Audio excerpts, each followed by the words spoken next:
Coming up on This Week in Torrance, 2 local police officers return from a 300-mile bike journey to honor fallen officers.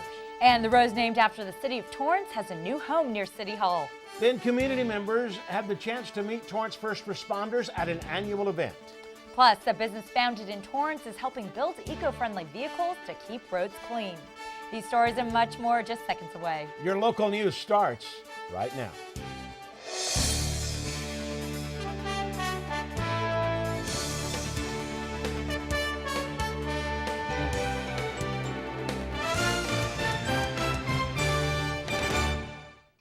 Hello and welcome to This Week in Torrance. I'm Julie Chan. And I'm Ben McCain. Thanks so much for joining us. Here are your top stories.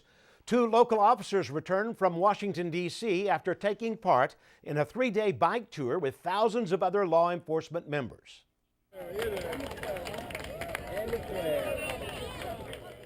Sergeant Greg Tittle and Lieutenant Chris Rosen from the Torrance Police Department took part in the 2017 Police Unity Tour to raise awareness about America's fallen officers.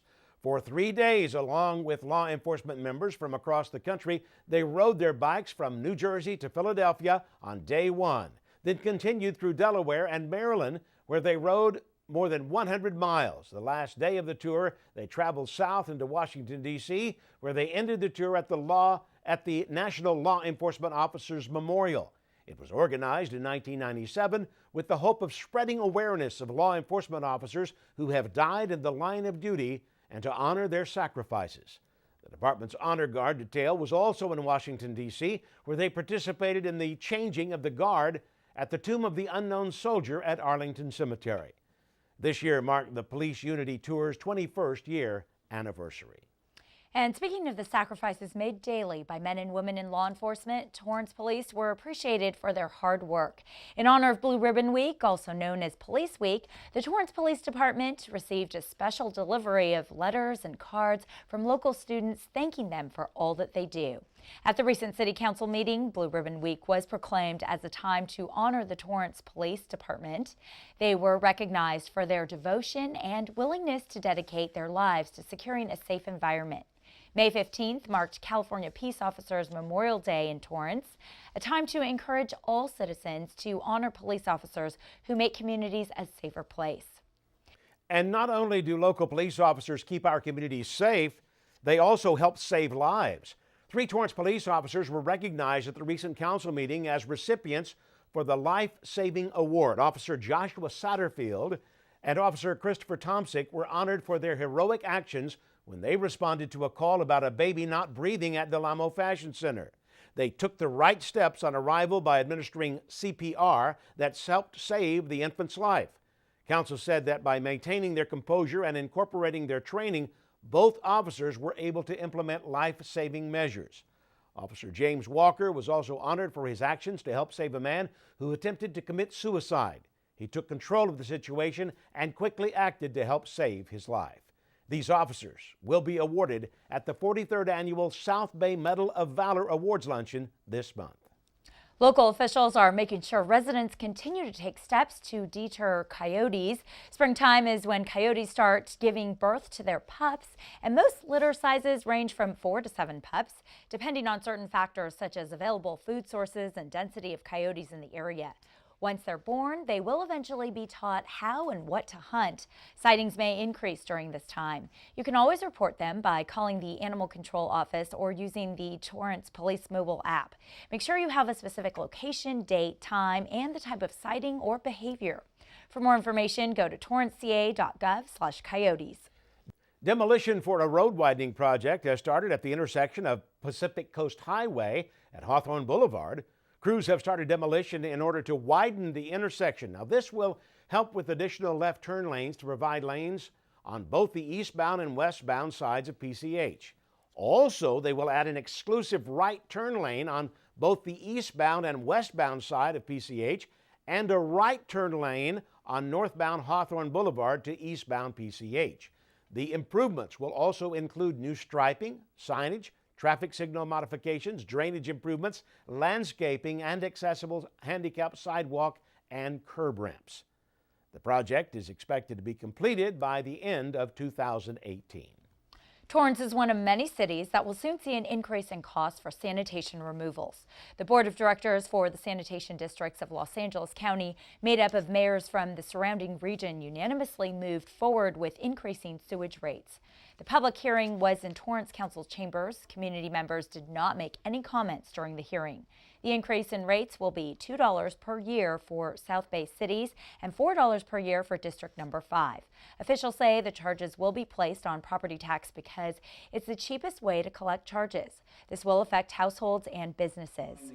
The mayors are very cognizant that people don't want to pay any more taxes, but as I mentioned, they're very modest increases, $2 a year or $4 a year for the next 4 years, and that's just to make sure that the sanitation district doesn't run out of money to do what it has to do. The increase will not only offset costs for the sanitation district, but also help with aging infrastructure. They are hoping to address sewer relief and repair, checking for sewer corrosions, extend the life of sewer facilities, and construct tunnel to manage treated wastewater that would also help recycling water in the future. The sanitation districts of Los Angeles County serve over 5.6 million people in 78 cities and unincorporated areas throughout Los Angeles County. Protests by community members were submitted against the rate structure before the hearing was held. The city of Torrance encouraged residents to get their bicycle wheels turning. Bike to Work Day was hosted in front of City Hall, where refreshments were given out along with free Bike to Work Day t-shirts for the first 50 bikers.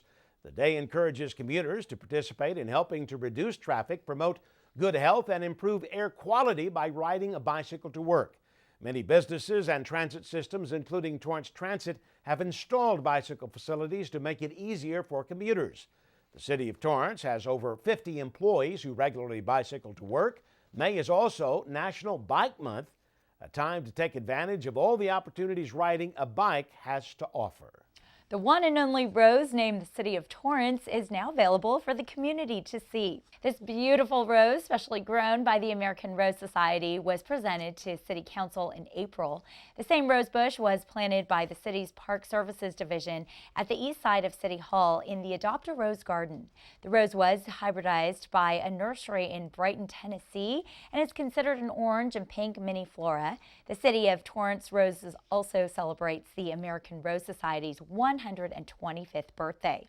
For the first time, members from the American Rose Society will decorate and ride the Torrance float down Colorado Boulevard during the annual Tournament of Roses parade. It sure is feeling like summer at the Torrance Certified Farmers Market. Now you can stop by to check out the latest produce for the summer season. You can find cherries, mulberries, peaches, apricots, grapes, bell peppers, and much more. And to add to these exciting additions, Murray Family Farm is the newest vendor to join the market. They are a seasonal vendor who will be there through September. The Murray family has been participating for the past 17 years and are known to sell organic stone fruit. The Torrance Certified Farmers Market is open Tuesday and Saturday, rain or shine, from 8 a.m. to 1 p.m. at Wilson Park. I think I said apricots, but most people say apricots, right? I say apricots. Okay, yeah. Well, we got that settled. Either way, I think we know what we're talking about. Exactly. Still ahead, locals learned how to put out a fire with an extinguisher with some help from Torrance first responders. And we'll be right back after the break. Stay with us.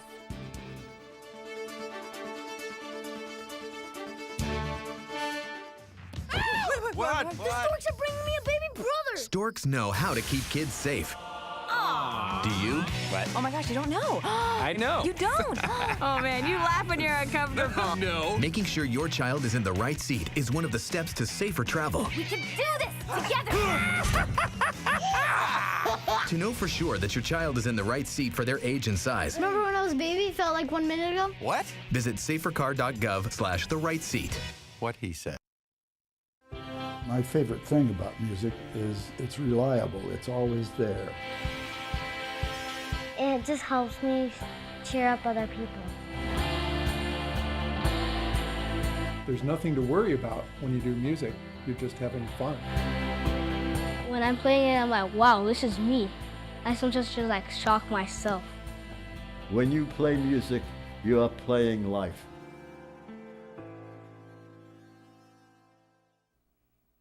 The Torrance Fire Department opened the doors to their home for its annual Fire Service Day, and it was a family affair. Families got an inside look at the Torrance Fire Department trucks, fire engines, and kids got a chief hat to look the part. All 6 fire stations in Torrance participated in this annual open house. Kids got a chance to train and tackle an obstacle course, hose down a simulated fire, try on gear, and see what it takes to be a real firefighter.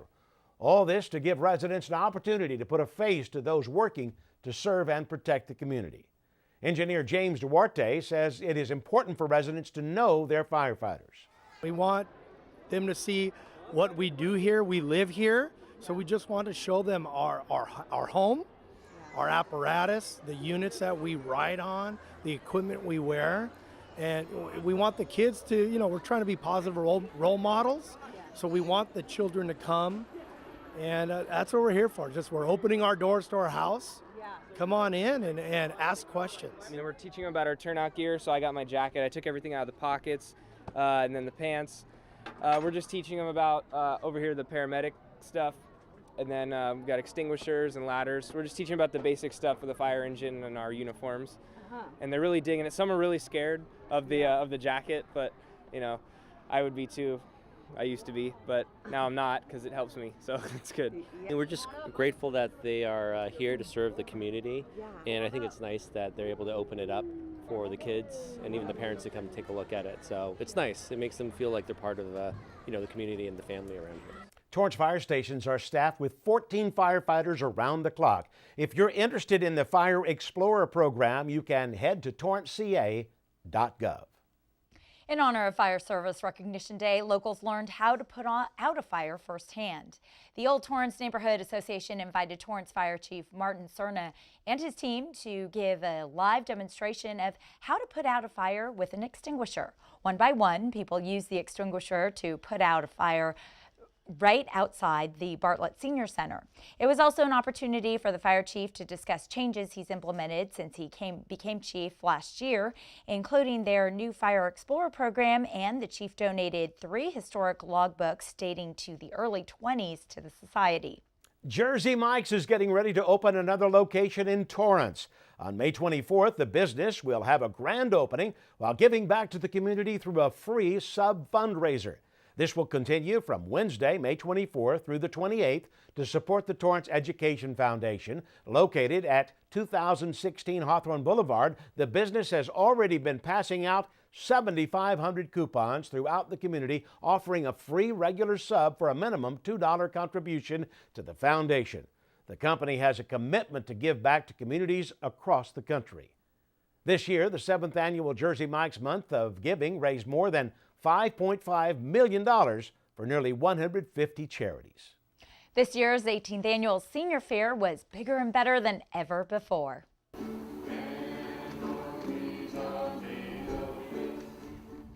The Ukulele South Bay Strummers, Patty Joe Neal Tap Dancers, Senior Hula Dancers, and Babylon Mood were a few of many performances attendees enjoyed at the Ken Miller Recreation Center. The annual event is put on by the City of Torrance Community Services Department every second Saturday in May to coincide with Older Americans Month. The free community fair featured 68 unique vendors offering people a wide selection of handmade jewelry, clothes, arts, and crafts. Many of the vendors were seniors, and all the performances were also put on by them. People also had the opportunity to get their blood pressure checked and get health information. It brings everyone together because they get to see what our seniors actually do, and they're actually very talented. They have a lot of different arts and crafts that they do, and it's really fun. You should come out and check it out. The fair is also an opportunity to show off all the great resources and services Torrance has to offer for older adults, including the Hermatillum Senior Citizen Center, the Friday-only Recreation Center Senior Citizens Program, Walterior Park Program, and the Bartlett Senior Center, which is open daily and provides a full range of programs and activities. Attendees say they had many favorite vendors at the fair. I would say I like the gem exhibit where you had some gemstones that were made. There's another fellow in there that has pins, exotic type of pins to write with that are amazing. This year, about 300 people came out, and one of the unique activities were free tricycle rides. For more information, go to torrancecaa.gov/parks. In honor of Asian American and Pacific Islander Heritage Month, people learned about history through art. Germany's invasion of Poland had forced them to run with nothing but their will to live. Visas and Virtues, an Academy Award-winning short film produced by Tim Toyama, was shown to audience members. The film dates back to World War II. It explores the moral and professional dilemmas a consul general faces in making a life or death decision as hundreds of Jewish refugees look for visas. The documentary film actually brings tears to your eyes because you come to the realization of a man that, number one, felt he could possibly lose his job, which he did. He wanted, with all his life, wanted to be a diplomat. He became a diplomat and knew he was threatening to lose his job for giving visas, but he also knew the importance and sacredness of life. So, we have histories in textbook, we have histories on film, and now we really want to bring these histories into music and theater, sort of like Lin-Manuel Miranda has done on Broadway. Then the musical Letters to Eve, inspired by playwright and producer Daniel Sugimoto's grandmother, who was incarcerated in World War II, was performed. Sugimoto says his musical is a way to educate the community through art, an example of capturing the sounds to depict a historical time period. The highlights of both pieces were empathetic, honest characters that sort of transcended race, religion, upbringing. They all just cared about each other. And I think people forget that sometimes, that if you just get to know people and if you care about the people and the human side of things, you can learn a lot more than by just having a base idea about a culture or a race or a religion. It's the first event of its kind that was put on by the Arts Council of Torrance to bridge different communities together in honor of Asian American Pacific Islander Heritage Month. The Arts Council of Torrance was created in 1985 after a need was recognized for an independent group of citizens to advocate for and promote the arts in the Torrance community. To find out about more upcoming events, you can go to artscounciloftorrance.org.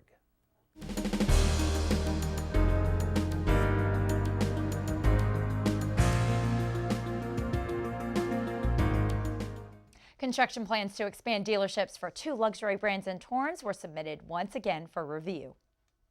Jaguar and Land Rover will take over the former Infiniti and Nissan dealership located at 3233 Pacific Coast Highway. They're adding on about 2,000 square feet to the showroom and rebranding it. They plan to make the showroom more aesthetically pleasing as well. The Jaguar dealership will move from its current location down the street. Land Rover will relocate from Redondo Beach to Torrance. The Mercedes South Bay also submitted plans to add nearly 16,500 square feet of space for new service bays and rooftop parking. A Torrance business receives approval to play a role in producing eco-friendly street sweepers. U.S. Hybrid Corporation, which provides electric and hybrid traction drive systems for medium and heavy-duty commercial trucks, city vehicles, and fuel cell transit buses, will be helping to build hydrogen fuel cell-powered street sweepers for the California Department of Transportation. The electric powertrain of the vehicle will be manufactured in Torrance. The street sweepers will be zero emission and will reduce fuel consumption to less than half with fast fueling and 24/7 operation. Other great factors is that it will reduce operating noise and maintenance cost. U.S. Hybrid was founded in Torrance by Dr. Gordon Abbas Goodarzi. A local brewery is celebrating another year of business. Smog City Brewing started brewing in Torrance in 2013 by Jonathan and Lori Porter, who are Torrance residents. The Porters say their business is a family-run craft brewery focused on making and distributing exceptional beers. The business first started brewing beer at a different location in 2011 and personally distributed to restaurants and bars across Los Angeles County. Smog City is located at 1901 Del Amo Boulevard.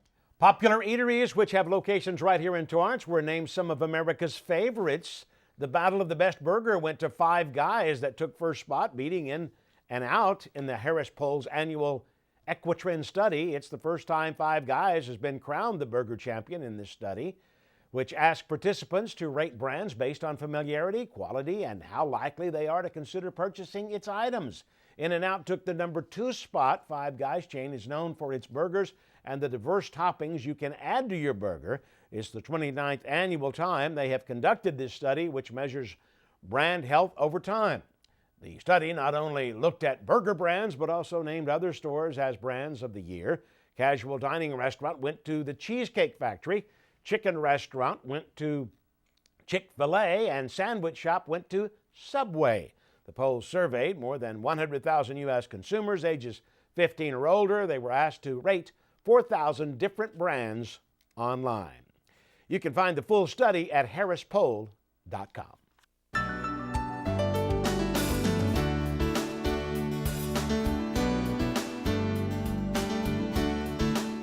Three schools in Torrance will have new principals leading their campuses. Chris Scheck is the new principal at North High School, who has served as the principal at Magruder Middle School since August of 2012. He's also been the assistant principal at South High School. Scheck has played many other roles, such as creating the Administrator Support and Mentor Program for TUSD K-12 for the Association of School Administrators. Cara Heinrich will be the new principal at West High School. She served as the principal at Jefferson Middle School since July of 2014. She was recently recognized as the Middle School Principal of the Year by the Association of Torrance School Administrators. Heinrich is on many district-level committees. Catherine Schenkelberg will be the new principal at Carr Elementary. She served as an assistant principal at Arnold Elementary School. Schenkelberg was instrumental in developing TUSD's Next Generation Science Standards K-12 Professional Development Implementation Plan. She served on district-level committees, and these new principals take the place of Dr. Ron Richardson, Pamela Metz, and Richard Peterson, who are retiring. They will all start their new roles on July 1st of 2017. El Camino College just kicked off the opening of a new exhibit on campus. Its annual showcase of its students' artworks produced is now open to the public. Selected pieces by instructors are displayed. It includes a variety of work in a wide range of media. The majority of the works in the gallery are grounded in an academic approach to art study and training. If you stop by, you can view traditional two-dimensional painting, drawings, and printmaking techniques. There is also video animation as well as photo-based digitally printed graphic designs and illustrative pieces. Techniques from the art department like jewelry construction, plaster, clay, and bronze cast sculpture are all displayed. Admission to the art gallery is free. They will be hosting an open house this Friday from 5 to 8 p.m. For more information, you can call 310-660-3010. Sounds like a lot of fun out there if you like art. Absolutely. Yeah, great. Well, still ahead, we've got some great upcoming events you won't want to miss. We'll be back in just 60 seconds. Don't go away.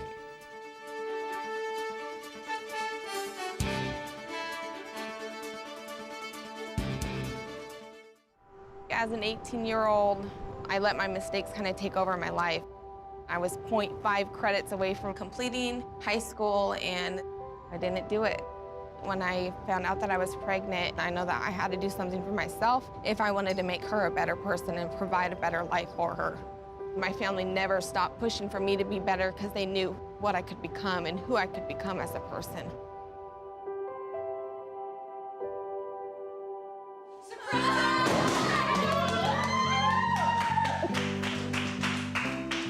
My support team is amazing. The educational director here, my sister, and even my 7-year-old daughter has just been more than the support that I could ask for. To see you makes me proud. I've been given an opportunity, and I'm just thankful for it. Find free adult education classes near you at finishyourdiploma.org. Welcome back. Here are some upcoming events to mark on your calendar. On Tuesday, May 23rd, from 10 a.m. to 12:30, you can stop by the Madrona Marsh Preserve Nature Center for a hands-on science nature class on California native poppies. To register for more information, you can call 310-618-2720. Then the Torrance Historical Society is hosting their annual walking tours of historic Old Torrance on Sunday, May 28th at 1:30 p.m. The free event takes people on a tour of Torrance's historic landmarks. And for the 35th year, El Camino College's fashion department will present student designs on the runway on Friday, June 2nd at 7:30 p.m. It will take place at the Marcy Auditorium. Tickets pre-sale are $8. You can also buy tickets at the door for $12. The show is created by the students. And before we go, we have a sneak peek at what's happening on the sports desk. That's right. Byron, what do you have for us? Coming up on the sports desk, they've already clinched a share of the title. But can the North Saxons seal the deal and keep the headlines all to themselves? South hosting North in the softball league title showdown. Plus, the Elko Warriors are trying to spend some time with their moms and avoid a Game 3 tiebreaker on Mother's Day. Can the Warriors get it done against Pasadena City? Tune into the sports desk at 4 and 9:30 right here on CitiCABLE. Back to you in the studio. Thanks, Byron. And don't forget that Torrance's annual Armed Forces Day celebrations will be underway starting Friday, May 19th through the 21st. If you missed the live concert by the U.S. Air Force Band of the Golden West, you can catch a replay of the performance as well as the parade coverage starting on Monday, May 22nd on Spectrum Cable Channel 22 and Frontier Cable Channel 35 at 4 p.m. and 8 p.m. Plus, we'll have full coverage of all the celebrations on the next This Week in Torrance episode. Make sure to tune in. And that does it for us on This Week in Torrance. I'm Ben McCain. And I'm Julie Chan. Thanks so much for joining us.